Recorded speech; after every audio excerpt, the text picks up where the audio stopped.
விடுதலைன்ற இந்த கதைக்கு ஒர்க் பண்ண ஆரம்பிச்சது வந்து டிசம்பர் 2020. ஸோ 4 years ஒரு ப்ராஜெக்டில் அப்ஸ் அண்ட் டவுன்ஸ் இருக்குது.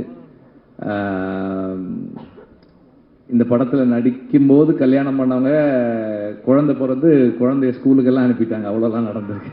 அவ்வளோ காலம் நாங்கள் ஒர்க் பண்ணியிருக்கோம். அண்ட் இவ்வளவு காலம் ஒரு ஒரு ஒரு கதை, ஒரு ஐடியாலஜி,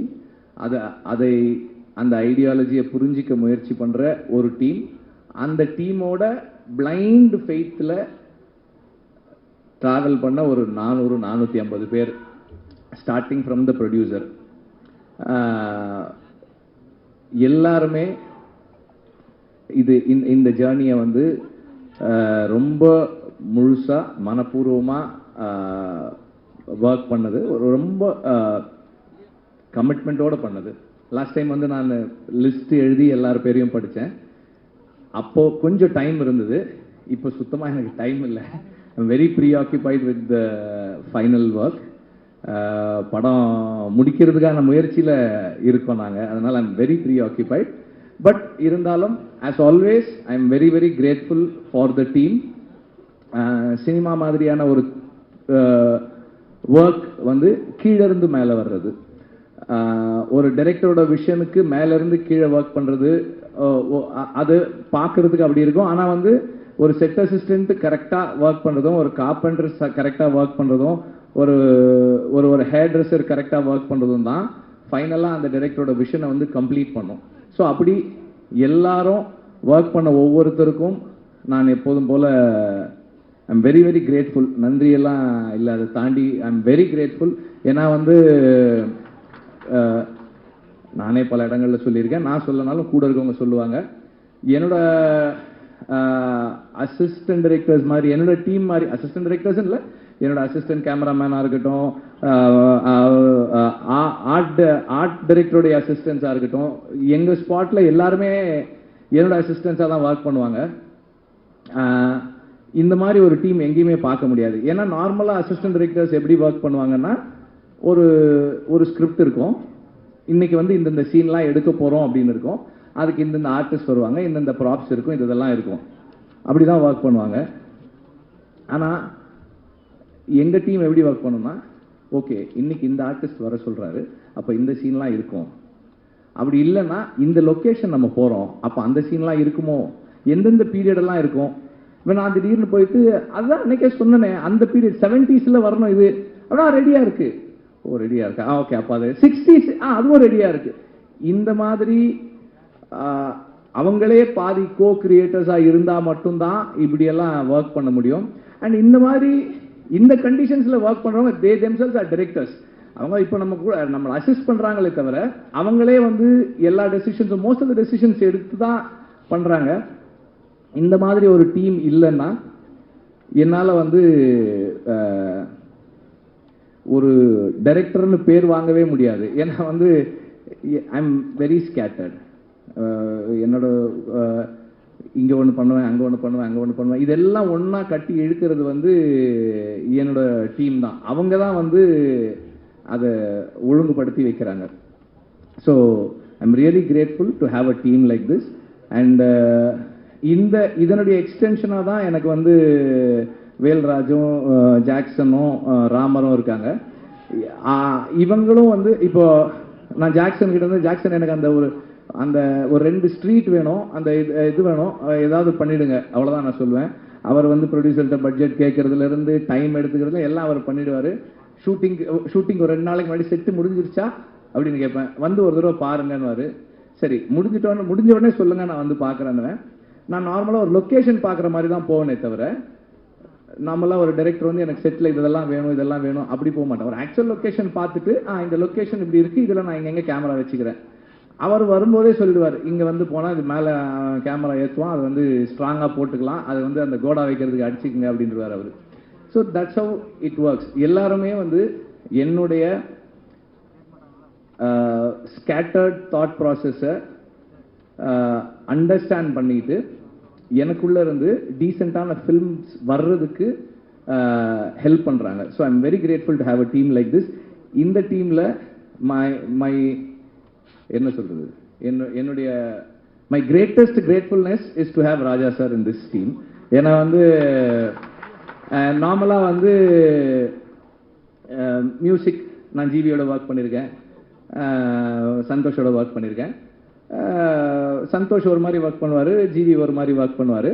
ராஜா சார் வந்து சரி வெற்றிமாறன் நீங்கள் வந்து நாளைக்கு காலையில் 9 o'clock வந்துடுங்க. நான் 9:10 போனேன்னா ஒரு இந்தாங்க இதை கேளுங்கன்னு 4 டியூன் ஆல்ரெடி பண்ணிட்டு இருப்பார். அந்த 10 minutes 4 டியூன் ரெடி பண்ணி வச்சிருப்பார் அவர்.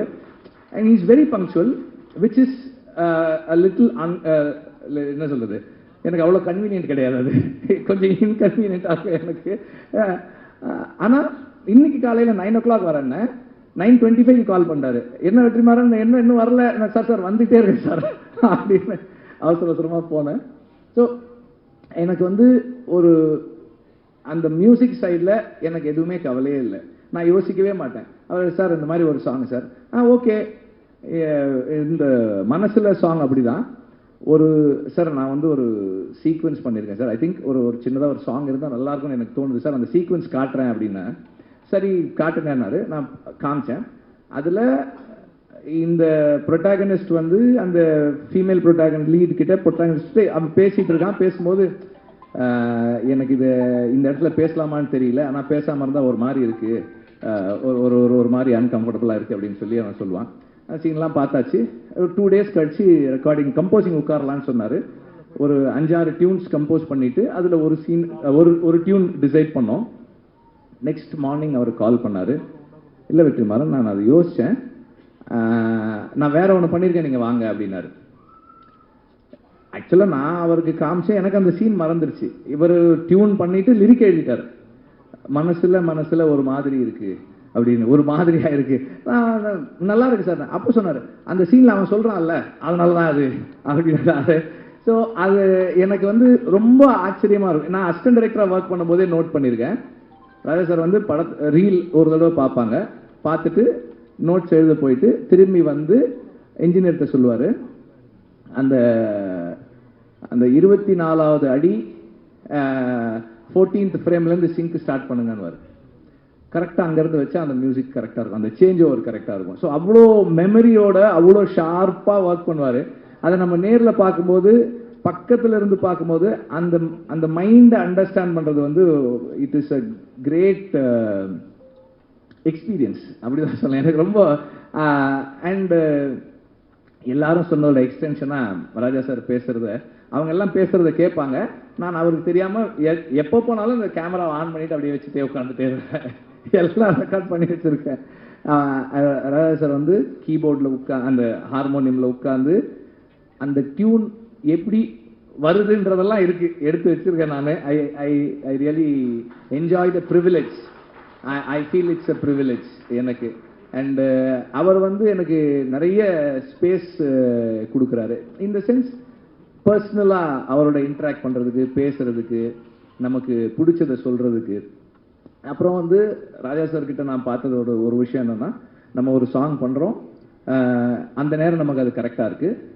அப்புறமா வந்து as we take long time to make the film, அந்த ப்ராசஸில் ஏதாவது மிஸ் ஆகும்போது சார் இல்லை சார் எனக்கு வேற மாதிரி இருந்தாலும் ஓகே அதை விட்டுரு வேற பாட்டு பண்ணிக்கலாம். அவரோட ஒரே என்னன்னா இந்த படம் இந்த டைரக்டர் அவங்க விஷயம் என்ன, அதுக்கு நான் எப்படி கான்ட்ரிபியூட் பண்ண போறேன், what is my contribution to the film. அந்த personal like dislike ideology differences அதை பற்றியெல்லாம் அவர் கவலையே படுறது கிடையாது. I am here to do what you ask me to two.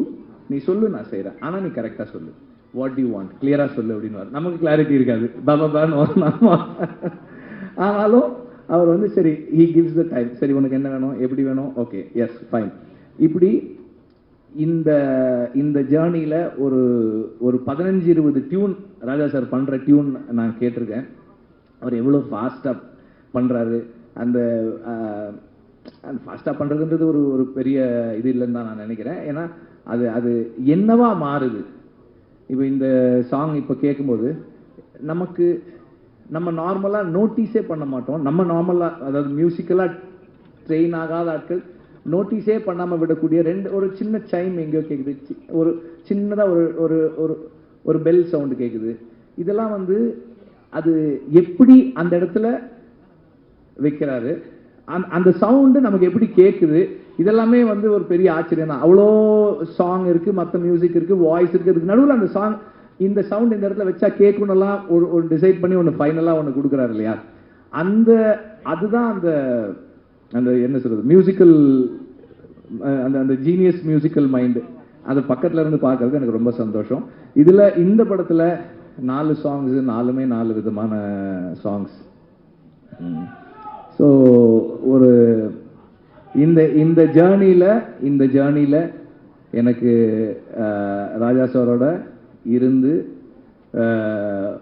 அவரோட இன்ட்ராக்ட் பண்ணுறதுக்கான ஆப்பர்ச்சுனிட்டின்றது என்னுடைய லைஃப்பில், பர்சனல் லைஃப்பில் என்னை நான் இம்ப்ரூவ் பண்ணிக்கிறதுக்கான ஒரு பெரிய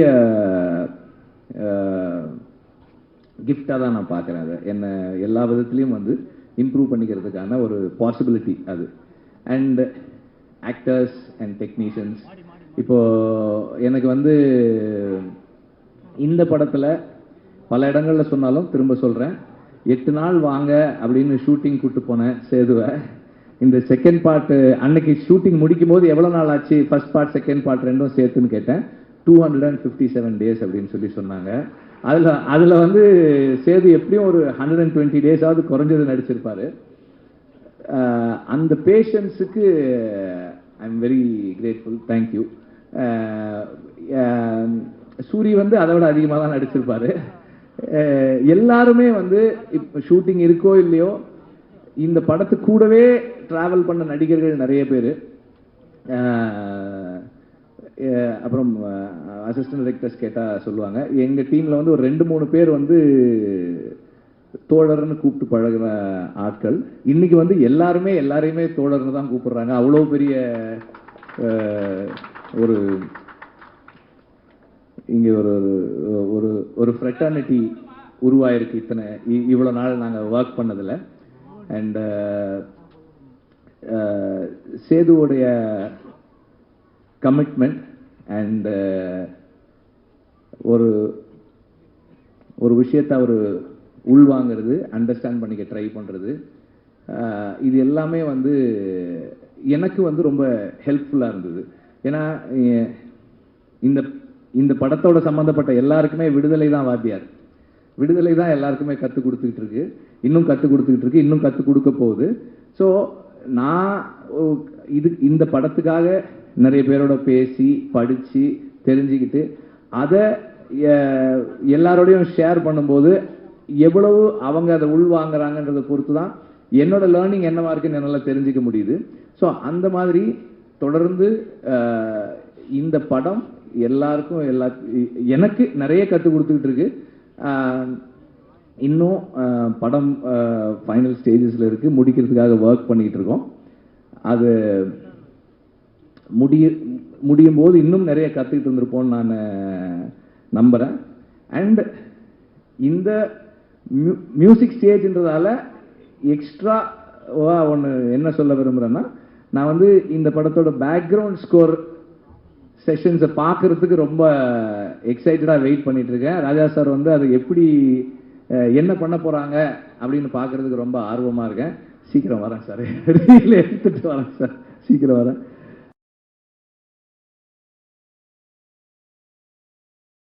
சேலஞ்சிங்கானதுன்னு 257 நாள் ஷூட்டிங்கு.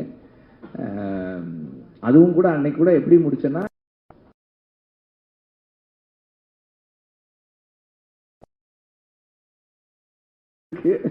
பட் எனிவே இவ்வளவு நாள் எல்லாருக்கும் வெறும் டைம் மட்டும்தான், ப்ரொடியூசருக்கு டைமு, பணம், இன்ட்ரெஸ்ட் எல்லாமும் சேர்ந்துருக்கு. அதோட சேர்ந்து அவரும் வந்து இந்த படத்தின் மூலமாக லேர்ன் பண்ணி அவர் பர்சனல் லைஃப்லையும் நிறைய சேஞ்சஸ் பண்ணிக்கிட்டு இந்த படத்தோடவே தொடர்ந்து கூட இருக்காரு. And last but not the least, I need to thank the family. என்னோட பசங்க பூந்தென்றல், கதிரவன் அண்ட் ஆர்த்தி, அப்புறம் அம்மா, அக்கா 2 பேர் இங்கே